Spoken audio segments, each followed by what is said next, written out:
নমস্কার, আমি নবনীতা দে সরকার। সবাইকে স্বাগত আমার চ্যানেল লার্ন সিঙ্গিং এ।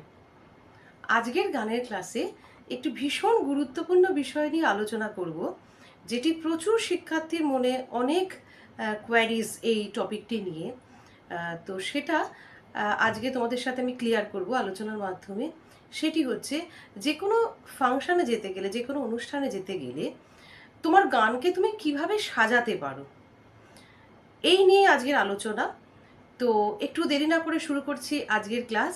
তার সাথে বলে রাখি, আমার অনলাইন এবং অফলাইন ব্যাচের সাথে যুক্ত হতে চাইলে এই মুহূর্তে স্ক্রিনে যে নাম্বারটি যাচ্ছে সেটিতে ফোন করে যোগাযোগ করে তোমরা নিজেদের ব্যাচ সম্বন্ধে জেনে নিতে পারবে।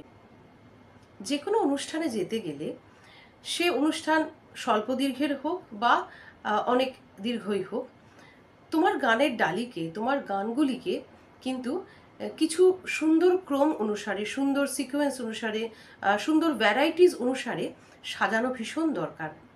কারণ সেই সাজানোর ওপর, সেই গানের চয়েসের ওপর কিন্তু সবার আগে ডিপেন্ড করে সেই শিল্পীর সার্থকতা।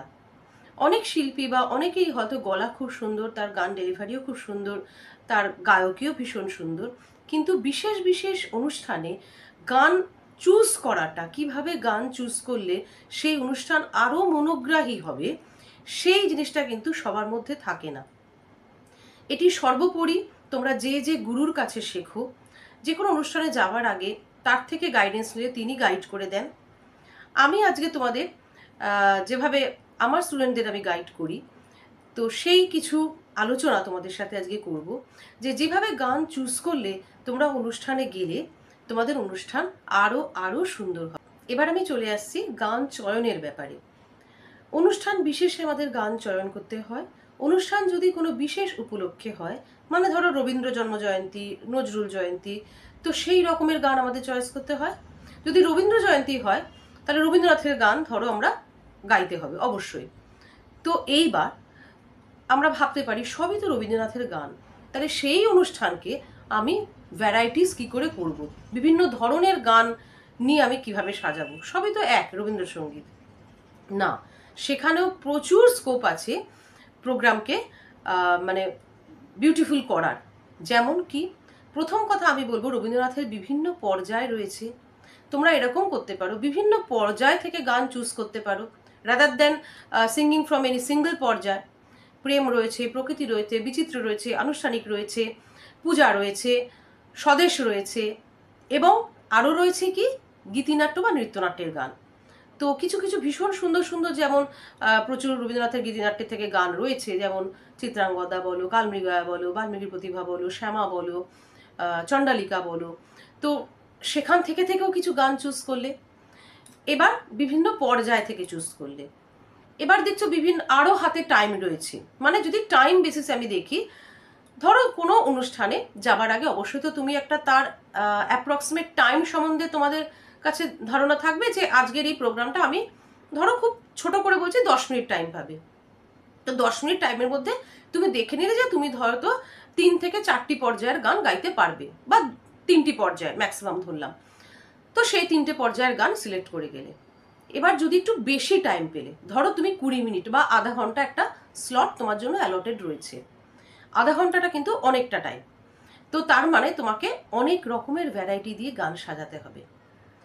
ফার্স্ট ভ্যারাইটি হচ্ছে you can select from different পর্যায়। সেকেন্ড ভ্যারাইটি কি করতে পারো, বিভিন্ন তাল নিয়ে কাজ করতে পারো। মানে বিভিন্ন তালের ওপর বেস করে রবীন্দ্রসঙ্গীত তোমরা চুজ করতে পারো। রবীন্দ্রনাথ প্রচুর তালের ওপর করেছেন, তার মধ্যে রবীন্দ্র সৃষ্ট তালও আছে, অন্য তালও রয়েছে। কাজেই তোমরা এমন চুজ করো যে এক একটা গান, কোনো গান ওই আধা ঘন্টা স্লটে তুমি যতগুলো গান প্রেজেন্ট করবে, কোনো গান যাতে এক তালের না হয়। এক তালের হয়ে গেলে বা একই পর্যায় থেকে একই রকম গান গাইলে কিন্তু তখনই অনুষ্ঠানটা খুব মনোটোনাস হয়ে যায়। তোমরা বিভিন্ন রকমের তাল চুজ করো, বিভিন্ন লয়ের তাল চুজ করো। একটা ধরো তুমি যদি একটু স্লো লয়ের করলে, তাহলে পরবর্তী গানটা একটু দ্রুত লয়ের করলে এবং অন্য তালের করলে, তাহলে কিন্তু শ্রোতার কানে ওই যে ভ্যারাইটিসটা, ওইটা ভীষণ মনোগ্রাহী হয়ে যায়। তো সর্বোপরি হাফ অ্যান আওয়ার পরে তোমার প্রোগ্রামটা it will be a very beautiful one. তো এইভাবে পর্যায় এবং তাল ভিত্তিকভাবে চয়ন করে তোমরা তোমাদের সেই প্রোগ্রামটিকে সাজাতে পারো। এইবার আমি আরেকটি রাস্তা বলবো, যেটা আমি নিজে খুব আমার প্রোগ্রামে করে থাকি, এই রবীন্দ্র জয়ন্তীতেই আমি করেছি। সেটি হচ্ছে আরও একটু ভ্যারাইটি আমরা কি করে সাজাতে পারি। দেখো, রবীন্দ্রনাথ গীতাঞ্জলিতে তার কিছু গানের ইংলিশ ভার্সন রয়েছে। তো কি করতে পারো, কোনো গান ধরো, সে ফর এক্সাম্পল আমি খুব একটা সাধারণ সিম্পলেস্ট এক্সাম্পল দিচ্ছি, ফুলে ফুলে ঢলে ঢলে। তো ফুলে ফুলে ঢলে ঢলে ধরো, যদি মেন সুরটা, মেন যে বাংলা গানটি, সেটা তোমরা একবার করলে, সাইমালটেনিয়াসলি দর্শককে এইভাবে বলো যে now I am going to present form the Gitanjali version, মানে যেটা রবীন্দ্রনাথ ইংলিশে লিখেছেন। তো সেম গানেরই কিন্তু দুরকম ভাষায় তোমরা তোমাদের প্রোগ্রামে দর্শককে শোনাও। তো তাহলে কি হবে, তোমার গানটা কিন্তু আর 5টা শিল্পীর থেকে আরও ভ্যারাইটি হবে। অনেক হয়তো শুধু সাধারণ রবীন্দ্রসঙ্গীতই গেয়ে চলে গেল, তুমি কি করলে, তুমি প্রথম কথা ডিফারেন্ট তালের করলে, ডিফারেন্ট পর্যায় করলে, এবং ডিফারেন্ট ভাষায় করলে। একটি মেন বাংলা ভাষায়, আরেকটি ধরো ইংলিশ যে ভার্সানটা, সেইটাতে তোমরা ডেলিভার করলে। তাহলে দেখো একটি প্রোগ্রাম কত রকমের ভ্যারাইটি দিয়ে তোমরা দর্শকের কাছে পৌঁছালে। তাহলে দর্শকের কাছে এই মেসেজটি গেল যে তোমার গানের ডালিকে তুমি কত রকমের সুন্দর সুন্দর অলংকার দিয়ে সাজিয়েছো। চলে আসছি নজরুলগীতির কথায়। নজরুলগীতিতে সত্যি কথা স্বরলিপি মেনে গাওয়ার কোনো ব্যাপার থাকে না, যেটা রবীন্দ্রসঙ্গীতে আছে। একটু রবীন্দ্রনাথের স্বরলিপি দেখে বা মেনে আমাদের গাইতে হয়। নজরুলগীতে সেই ক্ষেত্রে অনেকাংশেই সুযোগ, অনেকাংশেই স্কোপ। তো নজরুলগীতিকেও বিভিন্ন ভ্যারাইটি ভাবে আমরা কিভাবে সাজাতে পারি। প্রথম কথা তো হচ্ছে, নজরুলগীতে যেহেতু পর্যায় ওরম বেসিস কিছু থাকে না, তো বিভিন্ন আঙ্গিকের নজরুলগীতি নিতে পারো। মানে ধরো তুমি একটি চুজ করলে একটু ক্লাসিক্যাল অঙ্গের নজরুলগীতি, একটি চুজ করলে ভক্তিমূলক নজরুলগীতি, মানে যেটি শ্যামাসঙ্গীত বা আরো ভক্তিমূলক নজরুল গান লিখেছেন। আরেকটি চুজ করলে একটু ফোক অঙ্গের নজরুলগীতি। যে কোনো ফোক অঙ্গের গান কিন্তু প্রোগ্রামে ভীষণ, মানে প্রোগ্রামকে ভীষণভাবে জমিয়ে দেয়, ভীষণভাবে মনোগ্রাহী করে দর্শকের কাছে। তো সেই রকম একটি নজরুলগীতি চুজ করলে। আরেকটি নজরুলগীতি চুজ করলে, নজরুলের বিভিন্ন ধরনের গান আছে কিন্তু, ছড়ার গানও নজরুল প্রচুর লিখেছেন। তো যেমন একটি খুব মজার গান আছে, দেখবে স্বরলিপিতেও রয়েছে, রবনা কৈলাসপুরে আই এম ক্যালকাটা গোয়িং। মানে শিব বলছেন যে তিনি কৈলাসে রবেন না, he is going to Calcutta. তো ভীষণ সুন্দর সুন্দর রকমের গান রয়েছে, তো এরমভাবে চুজ করতে পারো। আরেকটি নজরুলের অঙ্গ রয়েছে, যেটিতে নজরুল দুরকম ভাষায় একটি সিঙ্গল গানকে ব্যবহার করেছেন, মানে একটি সিঙ্গল গানে দুরকম ভাষা উনি ব্যবহার করেছেন। যেমন এই গানটি, আলগা করো গো খোপার বাঁধন, দিল वही मेरा फंस गई। তো আমি খুব ছোট্ট করে এক্সাম্পল দিলাম। তো এই গানটির মধ্যে কিন্তু দুরকম ভাষা ব্যবহৃত হয়েছে। তো এই একটি ভ্যারাইটি হলো। তাহলে কি কি অঙ্গ আমরা চুজ করতে পারি? একটি হচ্ছে শাস্ত্রীয় অঙ্গ, ক্লাসিক্যাল বেস, যেগুলো যেমন ধরো পিওর একদম রাগের ওপর বেস করে যেগুলো বানানো হচ্ছে, যেমন ধরো ললিত রাগের ওপর পিয়ু পিয়ু বিরহে পাপিয়া বলে, এরকম রাগের ওপর রয়েছে। আরও রাগের ওপর প্রচুর আছে, অরুণকান্তিকে যোগী ভিখারি, শ্যামাতন্নী আমি মেঘবরণা, স্নিগ্ধ শ্যামবেণী বন্যা, প্রচুর এরকম, গুঞ্জা মালাগড়ে লাগ মালগুঞ্জির উপরে রয়েছে। তো এরকম প্রচুর প্রচুর এক্সাম্পল রয়েছে। আমি খুব অল্প কটি, ভিডিওর লেন্থ নইলে অনেক বড় হয়ে যাবে, তোমাদের সামনে উদাহরণ দিলাম। তো সেগুলো রকম বেস করে তোমরা রাগের ওপর বেস করে করতে পারো। কারণ রাগের ওপর বেস করে নজরুলগীতি চয়েস করলে যেটা সুবিধা হয়, যে তোমরা কিন্তু মেন স্বরলিপির বাইরেও অনেক ইম্প্রোভাইজেশন করে, সেই রাগটাকে আগে ভালো করে তালিম নিয়ে সেই রাগের ওপর অনেক ইম্প্রোভাইজেশন করে, ছোট ছোট বিস্তার, ছোট ছোট তান অ্যাপ্লাই করে দর্শককে শোনাতে পারো। তাহলে খুব বেশি ভালো লাগে দর্শকদের সেটা। তারপরে চুজ করলে ফোক অঙ্গের, যেমন ধরো নিম ফুলের মৌ পিয়ে ঝিম হয়েছে ভোমরা, ঝিম হয়েছে ভোমরা, ঝিম হয়েছে ভোমরা। এটি একটি এক্সাম্পল, খুব চট করে, খুব ক্যাচি একটি গান, যেটা দর্শকদের ভালো লাগে ফোক অঙ্গের। তারপরে চলে এসো ভক্তিমূলক গান। ভক্তিমূলক গান নট অনলি শ্যামাসঙ্গীত, নজরুলের প্রচুর এরকম ভক্তিমূলক গান আছে, যেমন আমি দ্বার খুলে আর রাখবো না, পালিয়ে যাবে গো। এটি একটি ভীষণ সুন্দর দরদি ভক্তিমূলক গান। তার উপর শ্যামাসঙ্গীত তো অনন্য নজরুলগীতিতে। তো এরকম কিছু কিছু চুজ। চলে আসি আধুনিক গানে। আমাদের বাংলা আধুনিকও এত এত এত সমৃদ্ধ যে মানে সত্যি আধুনিক গেয়ে বা আধুনিক শুনিয়ে হয়তো শেষ করার সম্ভব নয় আর কি, অনেকটা টাইম পেলেও। এতটাই আমাদের আধুনিক সমৃদ্ধ। কিন্তু অবশ্যই প্রোগ্রামে আমাদের সময় বাঁধা, তো সেই বাঁধার সময়ের মধ্যেই আমরা এই অসীম ভাণ্ডার থেকে কিভাবে চয়ন করে শ্রোতাদের মনোরঞ্জন করতে পারি, শ্রোতাদের বিভিন্ন রকমের শোনাতে পারি, তো সেইটা হচ্ছে কিন্তু একটি শিল্পীর কাছে চ্যালেঞ্জ। একটি শিল্পীর কাছে সব থেকে বড় চ্যালেঞ্জ হচ্ছে স্বল্প সময়ে বা সেই নির্দিষ্ট সময়ে আমি কত কিছু ভ্যারাইটি দর্শকদের উপহার দিতে পারি।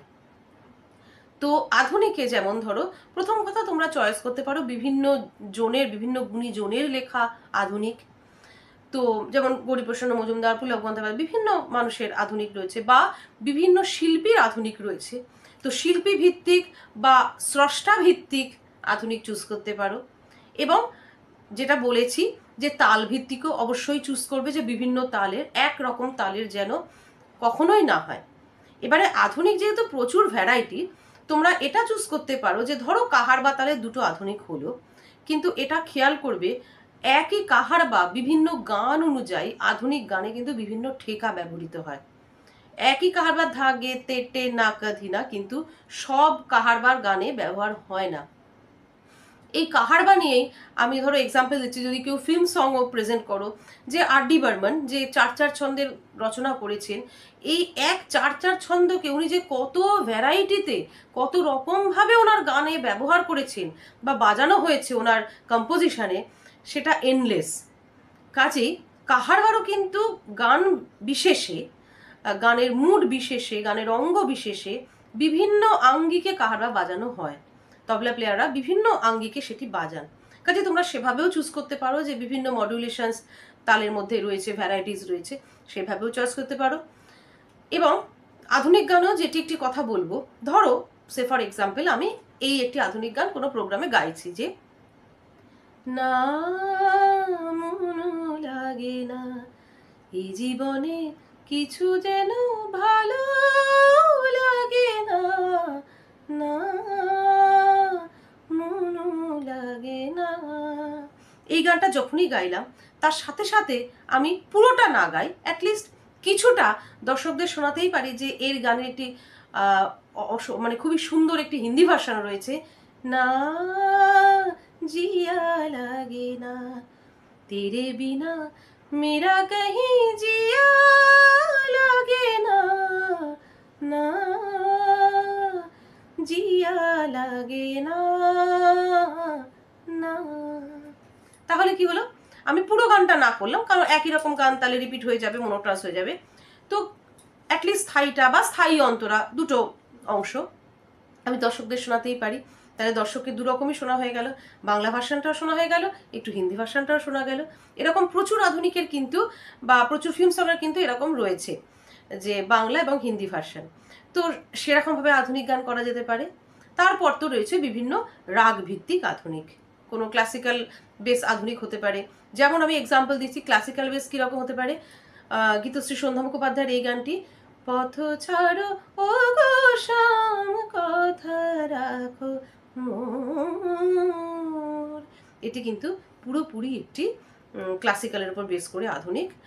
তো সেরকম একটি গান করলে, তারপর চলে গেলে একটু হালকা মেজাজের, যেমন তোমারই পথ পানে যাহে আমারই পাখি গান গায়।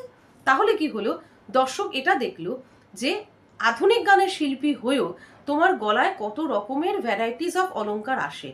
তুমি যেমন আধুনিক গানের শিল্পী হয়ে ক্লাসিক্যাল বেস আধুনিক শোনাচ্ছ, তেমনি আরেকটু লাইট ক্লাসিক্যাল যেটা তার উপরে বেস করে আধুনিক শোনাচ্ছ, সব রকমের গানের সম্ভার নিয়ে তুমি তাদেরকে উপহার দিচ্ছ।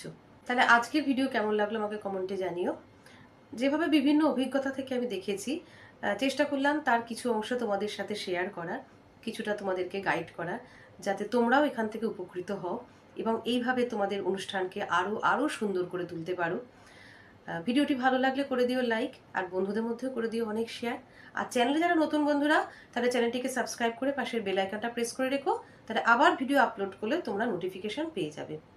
সবাই খুব ভালো থেকো, খুব ভালো করে রেওয়াজ করো আর খুব সুন্দর সুন্দর গান করো।